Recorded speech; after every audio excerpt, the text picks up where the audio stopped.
All right, we got the Pick Me Up of Soldier's Home by Ernest Hemingway coming at you today. Take me home, take me home. There it is. All right, so I feel like this is a story where we've experienced this type of post-traumatic experience when we talk about, I don't know, Salinger, when we talk about Vonnegut, but I've experienced some of Hemingway's writing on this, but I would say this is different than I feel like the usual Hemingway's writing. I don't know. Did it feel like a traditional Hemingway piece to you? I guess I should ask.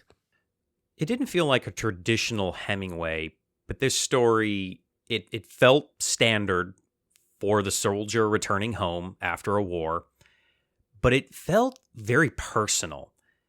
A lot of times I think the stories that we've read, there's something that maybe a lot of people can't relate to, but this one, it felt natural of someone coming home and just trying to get back into the routine of things.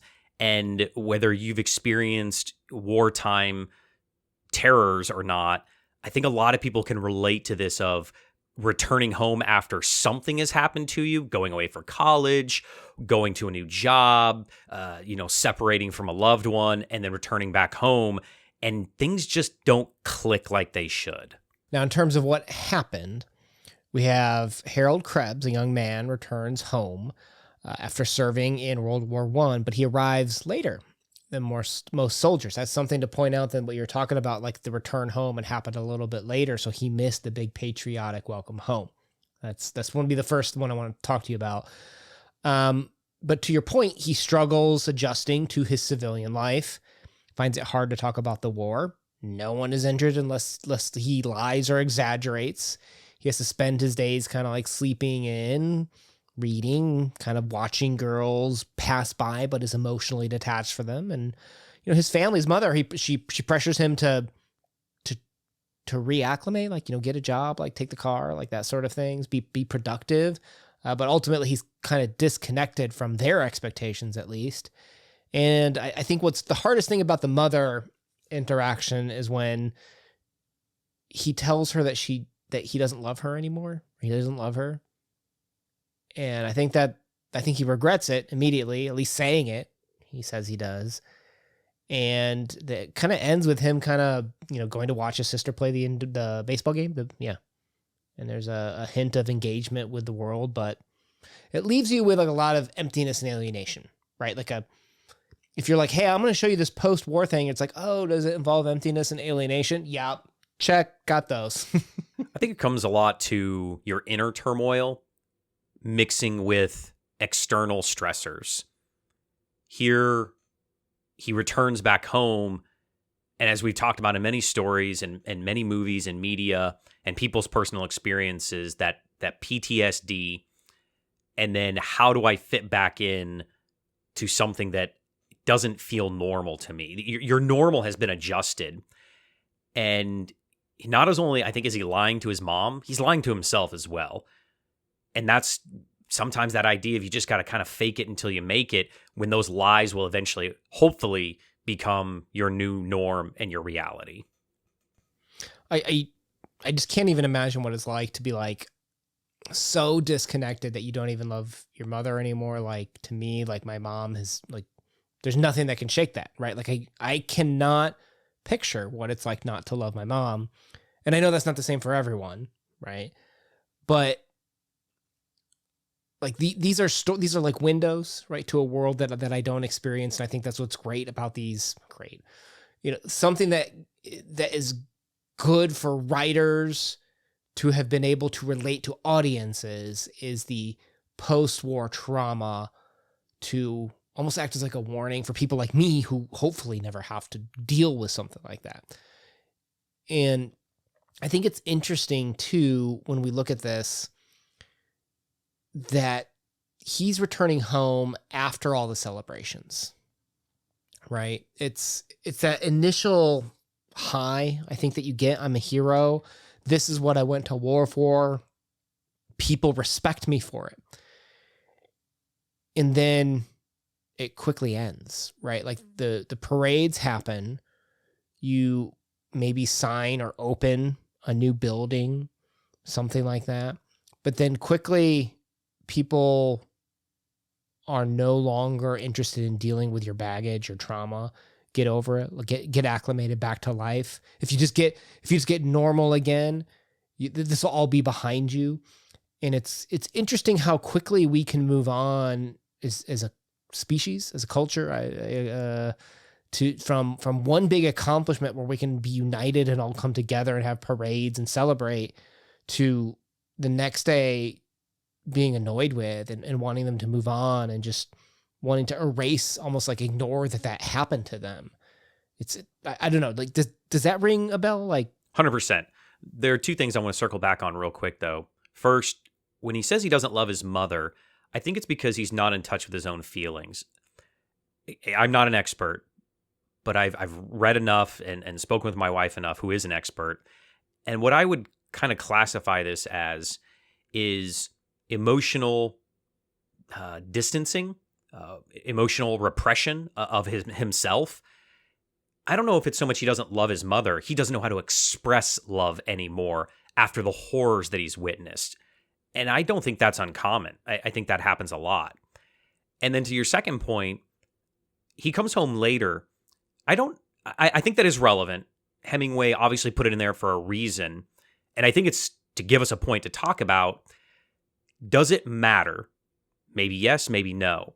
Because in my opinion, I think as people return back from these atrocities, from war, from something traumatic in their lives, sometimes certain things are glorified. Some things are vilified, like prison. War, a lot of time, is glorified.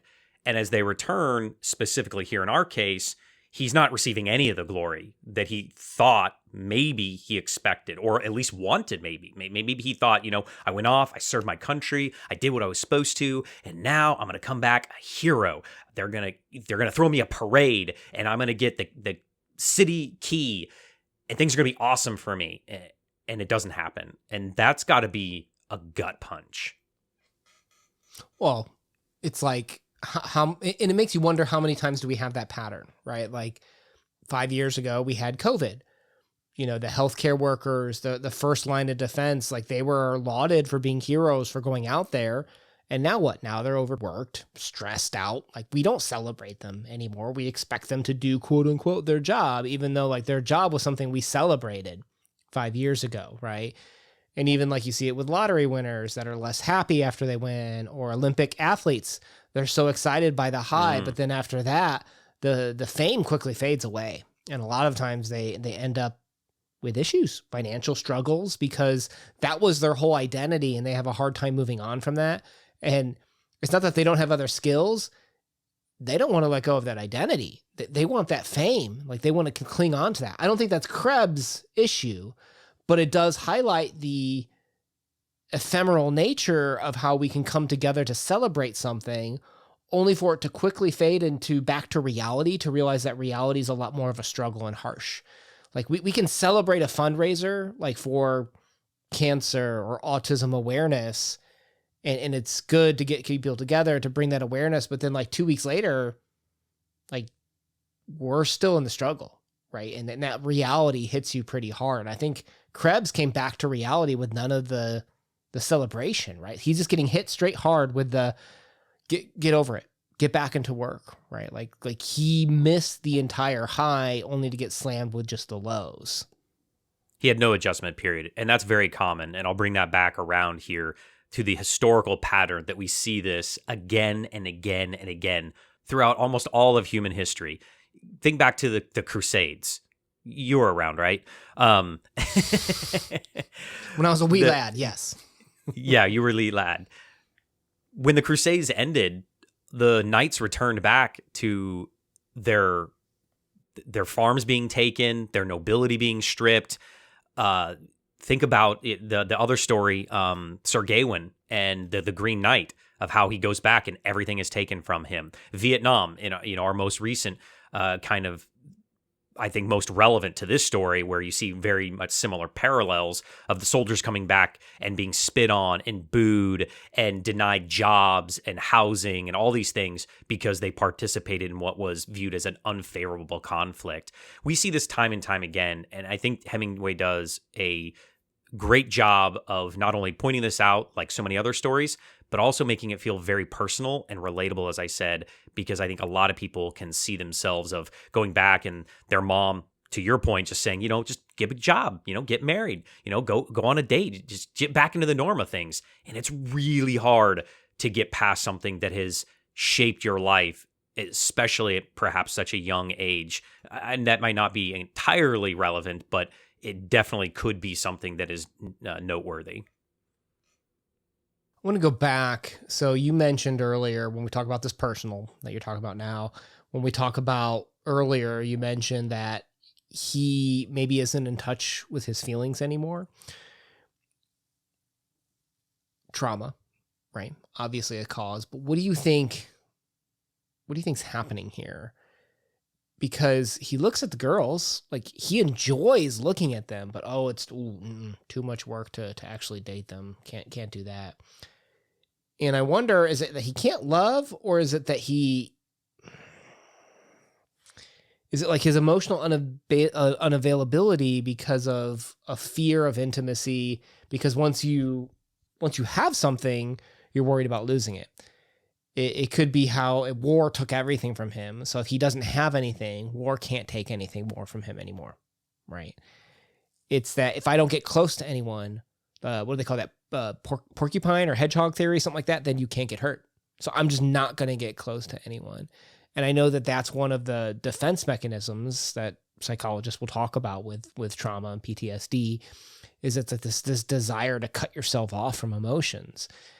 And I wonder, where is Krebs on this? Because at the end, he does go to see his sister's baseball game, right? Like that gives you a shred of hope that maybe he's able to work past this. Like, how did you take that in his struggle? And why do you think he is, I think your words were, lost touch with his emotions? Like, what do you think's happening there? I'm not sure the official term.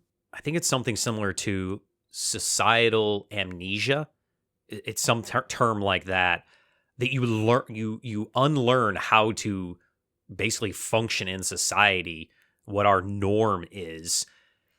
As when you become a soldier, and again, I was never in any military branch, but I've studied it exclusively. But when you go to boot camp, basic training, they tear you down to build you back into something else so that you know how to be part of a team, you know how to fight, you know how to compartmentalize, possibly having to kill other people. That has to break you at a fundamental level. And then you go over to war, see these atrocious things, and then come back. I think that there has to be an adjustment period to be able to reintegrate into society. And I think that, to your point, in war, everything probably revolves around consequences. If you have that mentality that everything I do will have a consequence that is significant, and then when you come back into real life and you think that mentality the same thing, when you're going on a date, you think, okay, this is going to have big repercussions, but it could just be a casual date. Just go getting coffee. But if you're not in that mindset, that's hard to process, that this is just going to be something that is just nothing, because everything is something when you're in war. There is no lackadaisical. Again, I've never been in a war before, but from what we've read and I've learned and talked to soldiers, my grandfather and my father-in-law, that's something that's heavy. It's very heavy on your soul, on your mind, on your heart. And I think that sometimes your family just doesn't see that. To me, there's the fear of intimacy, and you may not have had war experience, but you've had relationship experience, right? And I think it's pretty common that, like, if you don't feel close with someone, you won't allow yourself to be vulnerable, right? And it's that special person. People. I don't know how many people you get intimate with, like, in the emotional sense, but there's a vulnerability there that if you don't allow space for vulnerability, you can't ever get to the true core of the person, I think, sometimes. And I think that's what Krebs has, this shell around. I almost want to call him Krabs. Like, he's got a shell around his vulnerability that, like, it doesn't allow that special person in. But it's also And this is part of what they talk about, like in basic training, or even like I've been watching like some Navy SEAL like documentaries and stuff, and it's that the exhaustion, physical, mental exhaustion, emotional exhaustion, it destroys you to the point where you no longer know how to give up. You might know exhaustion and know when to quit. That's what like the Navy SEAL training does, is it teaches you that you're not able to quit. And Krebs is the opposite. He doesn't know how to start, right? Like he's quit and he doesn't know how to get back on the horse. He doesn't know how to be vulnerable anymore. And I don't have the key for that. I mean, I'm assuming that's what your wife and other great therapists and people who help people who have gone through trauma are able to do. But it's like, how do you get that existential goal? How do you get them motivated, and how do you get them out of that shell? And I think that's what we have a lack of patience with when it comes to people who've gone through true trauma, whether it's war or other forms of trauma. We need to understand that there's things that they can be helped with, and we need to almost be more patient with them. 100% agree. And to answer your question, I was kind of thinking about it as you made some really good points there. I think that Krebs and many soldiers have their hope replaced by determination. They're determined to win. They're determined to survive. And they're determined to return home. But when they do, it's not the same. Their hope has been stolen from them, in a sense. Their innocence has been stolen from them. And they don't know how to move forward. But I think we see the hope slowly return, just a sliver of it at the end, when he decides to do something, quote, normal, and try to make a connection with something that society views as we should do, and that maybe his sister will be his person that can open the door back for him to re-enter in society. All right, so I feel like we've kind of reached the point where we turn it over to the audience to let us know, when you guys are looking at Krebs, did you feel frustrated with him? Did you want to push him? Like, have you known someone like that idea of someone who's been emotionally shelled off? Hopefully this story can kind of give you a window into their view. Maybe this can give you a little bit more of an idea. If you've made it this far, please leave us, even if you don't know what to say or how to share your experience, leave a baseball emoji in the comments down below. It helps the algorithm know that you did appreciate some of your time here today. My name's been Una. We've got a Hemingway playlist down below to check out other talks on this author. Thank you for spending time with us today. Peace. Peace.